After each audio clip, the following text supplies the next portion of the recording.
എൻ്റെ പ്രണയം ഭാഗം 104. അവൾ ചെയ്തതുപോലെ തന്നെ അവളുടെ നെറ്റിയിലും 2 കണ്ണിലും 2 കവിളിലും പിന്നീട് അവളുടെ ചുണ്ടിലും ചുംബിച്ചു. പിന്നീട് അവളുടെ മാറിൽ പതുങ്ങിക്കിടക്കുന്ന അവൻ്റെ ആ താലിയിലും അവൻ അമർത്തി ചുംബിച്ചു. അതോടൊപ്പം അവളുടെ ആ മാറിലും അവൻ അമർത്തി ചുംബിച്ചു. പിന്നെ മുഖമുയർത്തി അവളെ നോക്കി. ഒരു കണ്ണടച്ച് കാണിച്ചുകൊണ്ട് അവൻ അവിടെ നിന്നും എഴുന്നേറ്റു. ഞാൻ ഫ്രഷായിട്ട് വരുമ്പോഴേക്കും എൻ്റെ വൈഫിൻ്റെ വക നല്ല ചൂട് കോഫി, ഓക്കെ? അവൻ പറഞ്ഞതും അവൾ ചിരിച്ചുകൊണ്ട് എഴുന്നേറ്റു. അവൻ വാഷ്റൂമിലേക്ക് കയറിയതും പൊന്നു വേഗം വാതിൽ തുറന്ന് താഴേക്ക് ചെന്നു. അവൾ താഴേക്ക് ചെന്ന് വേഗം കിച്ചണിലേക്കാണ് പോയത്. അവിടെ ചെന്ന് 2 പേർക്കുള്ള ചൂട് കോഫി എടുത്തു. അവൾ കോഫി എടുക്കുമ്പോഴേ ഹാളിൽ നിന്നും ശബ്ദം കേട്ടു. അത് നവീനായിരിക്കുമെന്ന് അവൾക്ക് മനസ്സിലായി. ഫോണിലാണ്. അത് ആരായിരിക്കുമെന്ന് അവൾക്ക് അറിയാമായിരുന്നു. കുറച്ചു മുമ്പ് വിളിച്ചപ്പോൾ അവരെല്ലാവരും ഇങ്ങോട്ട് വരുന്നുണ്ടെന്ന് പറഞ്ഞിരുന്നു. പൊന്നു 2 കപ്പ് കോഫിയുമായിട്ട് അങ്ങോട്ട് ചെന്നു. ഒന്ന് നവീന് നേരെ നീട്ടി. അവൻ പുഞ്ചിരിച്ചുകൊണ്ട് കോഫി കപ്പ് വാങ്ങി. അപ്പോഴാണ് മുകളിൽ നിന്നും പടികൾ ഇറങ്ങി വരുന്ന ഹരിയെ അവൾ കാണുന്നത്. ബ്ലാക്ക് ആൻഡ് ബ്ലാക്ക് ആണ് ഇട്ടിരിക്കുന്നത്. അതിൻ്റെ മുകളിൽ കൂടി ചെറിയൊരു ഓവർകോട്ടും ഇട്ടിട്ടുണ്ട്. അവൾ അവനെ ഒന്ന് നോക്കി. പുഞ്ചിരിച്ചുകൊണ്ടാണ് അവൻ ഇറങ്ങി വരുന്നത്. നേരത്തെ കണ്ട ഒരു പിരിമുറുക്കമൊന്നും ആ മുഖത്തെ ഇല്ല എന്ന് പൊന്നു ശ്രദ്ധിച്ചു. ഇതാ ഹരിയേട്ടാ എന്ന് പറഞ്ഞുകൊണ്ട് അവൾ ആ കോഫി കപ്പ് അവന് കൊടുത്തു. അപ്പോഴേക്കും നവീൻ ഫോൺ കട്ട് ചെയ്തുകൊണ്ട് അവൻ്റെ അടുത്തേക്ക് വന്നു. അവരെല്ലാവരും ഇങ്ങോട്ട് വരുന്നുണ്ടെന്ന് പറഞ്ഞു. നവീൻ പറഞ്ഞു. എന്നെ വിളിച്ചപ്പോൾ പറഞ്ഞിരുന്നു. പൊന്നുവും പറഞ്ഞു. എന്നാ പിന്നെ അങ്ങോട്ട് പോയാലോ? നികേഷ് എത്തിയോ? ഇല്ല, നമ്മൾ ഏൽപ്പിച്ച പണി ചെയ്തിട്ട് ദെപ്പോ എത്തുമെന്ന് പറഞ്ഞു. എന്നാ വാ പൊന്നു, വാ എന്ന് പറഞ്ഞ് ഹരി വിളിച്ചതും പൊന്നുവും അവരുടെ ഒപ്പം തന്നെ ഇറങ്ങി. വാതിലടച്ച് ലോക്ക് ചെയ്തതിനു ശേഷം ഹരി പൊന്നുവിൻ്റെ കയ്യിൽ പിടിച്ചുകൊണ്ടാണ് സൂര്യൻ്റെ വീട്ടിലേക്ക് നടന്നത്. സൂര്യൻ്റെ വീട്ടിലേക്ക് ചെന്നതും കോളിംഗ് ബെൽ അടിച്ചു. ഇവനിതെന്താ വാതിലടച്ചത്? ഹരി ചോദിച്ചു. അറിയില്ല. അപ്പോഴേക്കും മയൂരി വന്ന് വാതിൽ തുറന്നു. അവനെന്തേ? ഹരി ചോദിച്ചു. ഇപ്പോൾ വരും, അവൾ പറഞ്ഞു. നിങ്ങൾ വാ, ഇരിക്കെ, അപ്പോഴേക്കും സൂര്യേട്ടൻ വരും. കോഫി എടുക്കട്ടെ? മയൂരി ചോദിച്ചു. വേണ്ട, ഞങ്ങളിപ്പോൾ കുടിച്ചിട്ട് വന്നത്. അവൻ ഇത്ര നേരം എന്തെടുക്കായിരുന്നു? അത് പിന്നെ ഇപ്പോൾ വരും എന്ന് പറഞ്ഞുകൊണ്ട് മയൂരി വേഗം കിച്ചണിലേക്ക് പോയി. അവളുടെ പോക്ക് കണ്ട് പൊന്നുവും അവളുടെ പുറകെ പോയി. അത് കണ്ടതും ഹരി ഒന്ന് പുഞ്ചിരിച്ചു. നവീന് പക്ഷേ ഒന്നും മനസ്സിലായില്ല. പൊന്നു മയൂരിയുടെ കൂടെ ചെന്നു. എന്തു പറ്റി? ഒരു നാണമൊക്കെ ഉണ്ടല്ലോ, പൊന്നു മയൂരിയോട് ചോദിച്ചു. അപ്പോഴാണ് പൊന്നു മയൂരിയുടെ ചുണ്ട് കണ്ടത്. അവിടെ ചെറുതായി മുറിഞ്ഞിരിക്കുന്നു. ആ, മനസ്സിലായി. പറയണ്ട, മറുപടി ഈ മുഖത്ത് തന്നെയുണ്ട്. മയൂരിയുടെ മുഖത്ത് നോക്കി പൊന്നു പറഞ്ഞതും, അതെ, എന്നെ വലുതായിട്ട് കളിയാക്കണ്ട, ഇതെന്തായി കാണുന്നേ എന്ന് ചോദിച്ചുകൊണ്ട് മയൂരി പൊന്നുവിൻ്റെ ചുണ്ടും കാണിച്ചു. അതോ, എൻ്റെ ഭർത്താവിനെ നല്ല ക്ഷീണമെന്ന്, ഒരു എനർജി വേണമെന്ന് പറഞ്ഞ് ചെയ്തു വെച്ച പണിയാ, പൊന്നു പറഞ്ഞു. ആ, ഇവർ 2 പേരും ഇരട്ടകളാണെന്ന് തോന്നുന്നു. അതെന്താ? മയൂരി പറഞ്ഞതും പൊന്നു ചോദിച്ചു. ഈ സെയിം ഡയലോഗ് തന്നെയാ എന്നോട് പറഞ്ഞത്, മയൂരി പറഞ്ഞു. അത് കേട്ട് പൊന്നുവും ചിരിച്ചു. വാ, ഭക്ഷണമെല്ലാം ചൂടാക്കാം, വിശന്നായിരിക്കും വന്നിരിക്കുന്നത് എന്ന് പറഞ്ഞ് അവർ 2 പേരും വേഗം ഭക്ഷണമെല്ലാം ചൂടാക്കാൻ തുടങ്ങി. അപ്പോഴേക്കും സൂര്യനും കുളി കഴിഞ്ഞ് ഇറങ്ങി വന്നു. ഹരി ഫോണിൽ ആരോട് സംസാരിച്ചു കൊണ്ടിരിക്കുന്നത് കണ്ടുകൊണ്ടാണ് സൂര്യൻ വന്നത്. നികേഷ്, അപ്പോ അവിടെയെല്ലാം ഓക്കെ ആയില്ലേ? എന്നാ വേഗം എത്താൻ നോക്ക് എന്ന് പറഞ്ഞ് ഹരി ഫോൺ കട്ട് ചെയ്തു. എന്നിട്ട് സൂര്യനെ നോക്കി. സൂര്യ, നീ വിളിച്ചിരുന്നോ? ഹരി ചോദിച്ചു. ആ, ഞാൻ വിളിച്ചിരുന്നു. അവരെത്തിയിട്ടുണ്ടെന്നാണ് സെക്യൂരിറ്റി അറിയിച്ചത്. അവർ കണ്ടിരുന്നു എന്ന് പറഞ്ഞു. നവീൻ, ആ ചേച്ചിയെ വിളിച്ചോ? ആ, വിളിച്ചു. ചേച്ചി ജോലിക്ക് അവിടെ എത്തിയിട്ടുണ്ട്. എന്നിട്ട് എന്തായി? നമ്മൾ പറഞ്ഞതുപോലെ ചെയ്തോ? ചെയ്തിട്ടുണ്ടെന്നാ പറഞ്ഞത്. പക്ഷേ ആ ചേച്ചിക്ക് ചെയ്ത് പരിചയമില്ലാത്തത് കൊണ്ടേ എത്രത്തോളം ശരിയായിട്ടുണ്ടെന്ന് അറിയില്ലെന്നാ പറഞ്ഞത്, നവീൻ പറഞ്ഞു. നീ വീഡിയോ കോളിലൂടെയല്ലേ ആ ചേച്ചിക്ക് പറഞ്ഞു കൊടുത്തത്? ഹരി ചോദിച്ചു. അതെ, ഞാൻ വീഡിയോ കോളിലൂടെയാണ് പറഞ്ഞു കൊടുത്തത്. ഞാൻ പറഞ്ഞതുപോലെ തന്നെ ചെയ്തിട്ടുണ്ട്. എന്നാലും വിലാസിനി ചേച്ചിക്ക് നല്ല ടെൻഷനുണ്ട്. ഞാൻ ചോദിച്ചപ്പോൾ പറഞ്ഞത് അത് പിടിക്കപ്പെടുമോ എന്നുള്ള ടെൻഷനല്ല, ഞാൻ ചെയ്ത കാര്യം നിങ്ങൾക്ക് ഉപകാരപ്പെടുമോ എന്നുള്ള ടെൻഷനാണ് എന്നുമാണ് പറഞ്ഞത്. കാര്യങ്ങളെല്ലാം അറിഞ്ഞപ്പോൾ ആ ചേച്ചിക്ക് നമ്മളെ സഹായിക്കാൻ നല്ല ഇൻട്രസ്റ്റ് ആണ്. കാരണം അവർ ചെയ്യുന്നതെല്ലാം തെറ്റാണെന്ന് വിലാസിനി ചേച്ചി മനസ്സിലാക്കി കഴിഞ്ഞു, നവീൻ പറഞ്ഞു. അപ്പോഴാണ് മുറ്റത്ത് ഒരു വണ്ടി വന്ന് നിൽക്കുന്ന ശബ്ദം കേട്ടത്. ആ, നികേഷ് എത്തി. അല്പം കഴിഞ്ഞതും നികേഷും ഗോപികയും അകത്തേക്ക് കയറി വന്നു.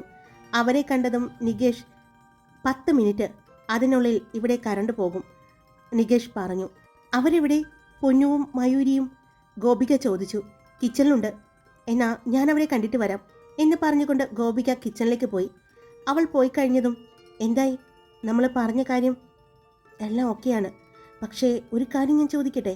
വിജയകുമാറും സാവിത്രിയും ഇപ്പോൾ നമ്മുടെ കസ്റ്റഡിയിലാണ്. അയാളൊരു മന്ത്രി ആയതുകൊണ്ട് തന്നെ പെട്ടെന്ന് ആ വാർത്ത പുറം ലോകത്തറിയും. അത് പ്രശ്നമാവില്ലേ? നികേഷ് ചോദിച്ചു.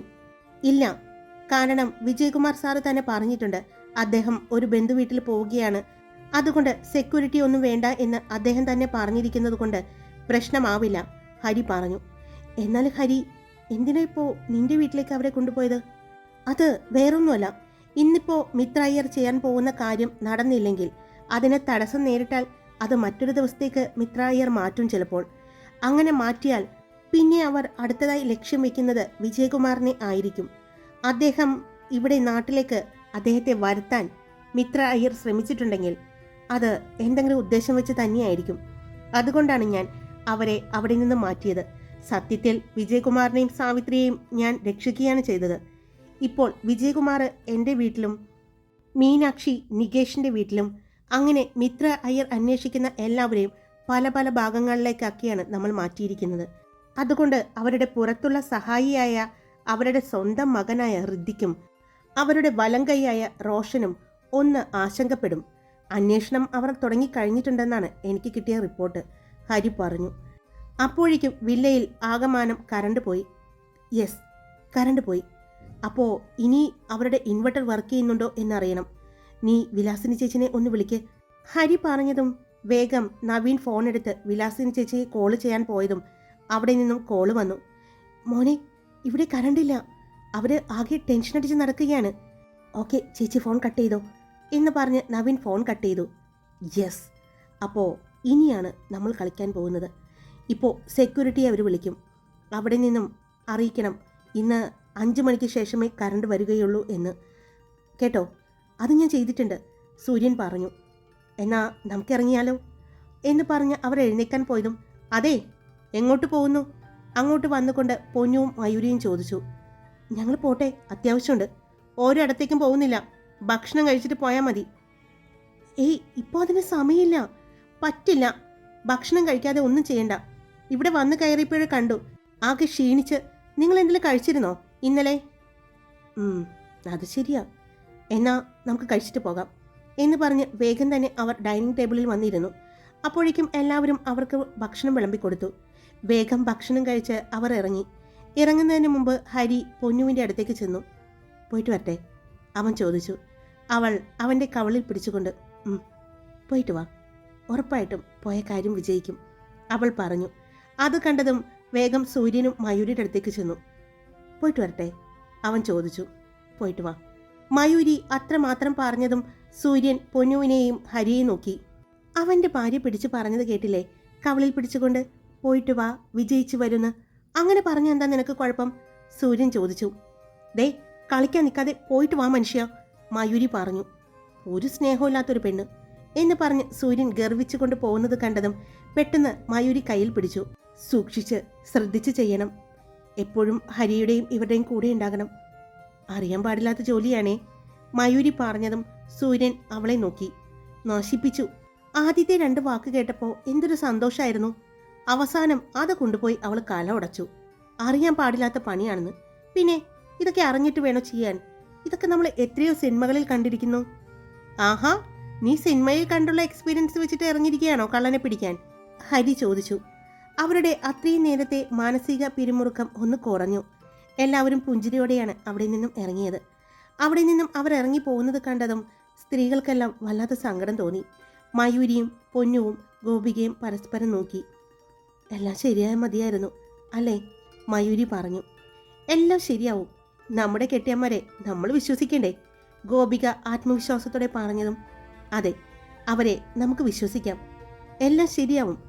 ഒന്നുമില്ലെങ്കിലും ആ പെൺകുട്ടികളുടെ ആത്മാവും 2 അമ്മമാരുടെ ആത്മാവുമെല്ലാം ഇതെല്ലാം ആഗ്രഹിക്കുന്നുണ്ടാവില്ലേ? പൊന്നുവും പറഞ്ഞു. അപ്പോഴാണ് മുറ്റത്ത് മറ്റൊരു കാർ വന്നു നിന്നത്. അതിൽ നിന്നും ആരൊക്കെയാണ് ഇറങ്ങുന്നതെന്ന് പൊന്നുവിന് മനസ്സിലായി. ഐറയും വാണിയും ശ്രദ്ധയും അവരുടെ കൂടെ ഇറങ്ങി.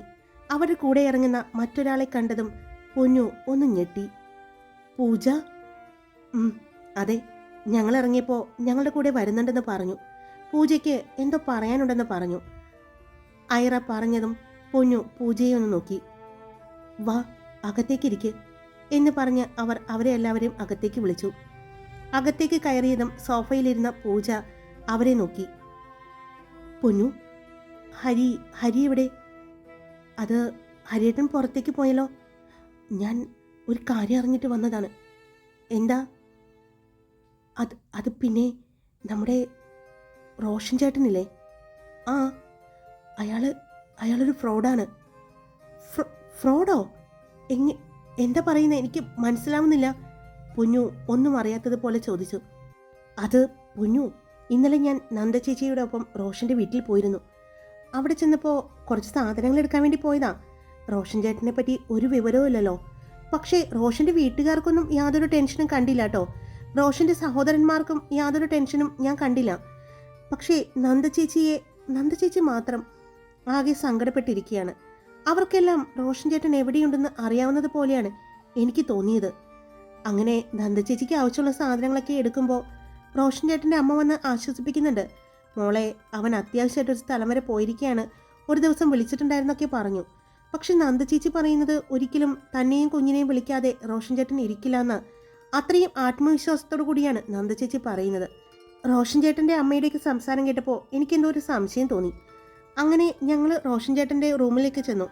അവിടെ ചെന്നപ്പോൾ ഇത് കിട്ടി എന്ന് പറഞ്ഞുകൊണ്ട് ശ്യാമിനൊപ്പം നിൽക്കുന്ന റോഷൻ്റെ ഒരു ഫോട്ടോയും ശ്യാമിൻ്റെ പേരെഴുതിയ ഒരു താലിയുമാണ് കിട്ടിയത്. അത് കണ്ടതും പൊന്നുവും മയൂരിയുമെല്ലാം പരസ്പരം നോക്കി. ഗോപിക വേഗം അത് വാങ്ങി നോക്കി. ഇത് താലിയാണല്ലോ. അപ്പോൾ ഈ താലിമാലയായിരിക്കുമോ അന്ന് ശ്യാം അഭയയുടെ കഴുത്തിൽ കെട്ടിയത്? അപ്പോൾ ശ്യാമിൻ്റെ മരണത്തിൽ റോഷന് പങ്കുണ്ടാവോ? ഗോപിക ചോദിച്ചതും അറിയില്ല, ഒന്നും മനസ്സിലാകുന്നില്ല. ഇനി വേറെന്തെങ്കിലും കിട്ടിയോ? പൊന്നു ചോദിച്ചു. ഇല്ല, ഇത് കിട്ടിയപ്പോൾ തന്നെ ഞാൻ വേഗം ബാഗിലെടുത്തു വെച്ചു. പിന്നെ നന്ദചേച്ചിയും വന്നു. ഒന്നും ചെയ്യാൻ പിന്നെ സമയം കിട്ടിയില്ല, അവൾ പറഞ്ഞു. എന്തായാലും ഞാൻ ഹരിയേട്ടനെ ഒന്ന് വിളിച്ചു പറയാം എന്ന് പറഞ്ഞുകൊണ്ട് പൊന്നു ഫോൺ എടുത്ത് വേഗം ഹരിയെ വിളിച്ചു. കാര്യങ്ങളെല്ലാം പറഞ്ഞു. ഫോൺ കട്ട് ചെയ്ത ഹരി അവൻ്റെ വീട്ടിലേക്കാണ് പോയത്. അവിടെ വിജയകുമാറിനെയും സാവിത്രിയെയും കാണാൻ വേണ്ടി. ഇതേ സമയം മിത്ര അയ്യരും അവിടെ എല്ലാവരും ആകെ ദേഷ്യത്തിലായിരുന്നു. എന്നാലും ഇതെങ്ങനെ സംഭവിച്ചു? ഇവിടുത്തെ ഇൻവെർട്ടറിനും ബാറ്ററിക്കൊക്കെ എന്താ സംഭവിച്ചത്? ഇതെങ്ങനെ കേടാക്കി വെച്ചതുപോലെ തോന്നുന്നു, മിത്ര അയ്യർ പറഞ്ഞതും. ഇല്ല, ഞാൻ ഇന്നലെ കൂടി ചെക്ക് ചെയ്തതായിരുന്നു, കുഴപ്പമൊന്നും ഉണ്ടായിരുന്നില്ലല്ലോ, റോഷൻ പറഞ്ഞു. എന്നിട്ടിപ്പോൾ എന്താ സംഭവിച്ചത്? ഇതിപ്പോൾ എല്ലാ കാര്യങ്ങളും ഇവിടെ വരെ എത്തിച്ചിട്ട് ഛേ എന്ന് പറഞ്ഞ് മിത്ര അയ്യർ ദേഷ്യത്തിൽ അവിടെ നിന്നും പോയി. നീ KCBയിൽ ഒന്ന് വിളിച്ചു നോക്ക്. ഞാൻ വിളിച്ചു അമ്മ, അവർ പറയുന്നത് 5 മണിക്കേ കറണ്ട് വരുള്ളൂ എന്നാ. അപ്പോൾ ഇനിയിപ്പോൾ എന്ത് ചെയ്യും? അവരിതിനു വേണ്ടിയല്ലേ ഇവിടെ എത്തിയത്. ഇനിയിപ്പോൾ ഇത് മാറ്റിവെക്കുക എന്ന് പറഞ്ഞാൽ അമ്മേ, അത് മാറ്റിവെക്ക്. ഒരു കാര്യം ചെയ്യാം, നമുക്ക് നാളത്തേക്കാക്കിയാലോ? ഇനിയിപ്പോൾ അതിനല്ലേ പറ്റൂ, മിത്ര അയ്യർ എല്ലാവരെയും നോക്കിക്കൊണ്ട് പറഞ്ഞു. എന്നാൽ പിന്നെ അമ്മേ, നമുക്ക് ബാക്കി കാര്യങ്ങളൊന്നും നോക്കിയാലോ? അതിനി നടക്കൂ.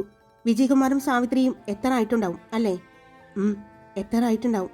അവര് ഇവിടെ എത്തണം, നമ്മുടെ വില്ലയിൽ. അതിനുള്ള ഏർപ്പാടെല്ലാം ഞാൻ ചെയ്തിട്ടുണ്ട് അമ്മേ, ഋതിക് പറഞ്ഞു. അപ്പോൾ അവർക്ക് വേണ്ടി കാത്തിരിക്കാം ഇന്ന്, ഗൂഢമായ ഒരു ചിരിയോടെ മിത്ര അയ്യർ പറഞ്ഞു. ഹായ്, ഞാനിന്ന് സ്റ്റോറി വെച്ച് നിർത്താണേ. എൻ്റെ ശബ്ദമൊക്കെ വല്ലാതെ മാറി, എനിക്ക് ഒട്ടും പറ്റുന്നില്ല. അതുകൊണ്ടാണ്. നാളെ ഞാൻ സ്റ്റോറി ഇട്ടേക്കാട്ടോ. അപ്പോൾ ഇഷ്ടപ്പെട്ട ലൈക്കും കമൻസും ഒന്നും മറക്കാതെ തന്നേക്കണേ. Love you all. It's me Karthika.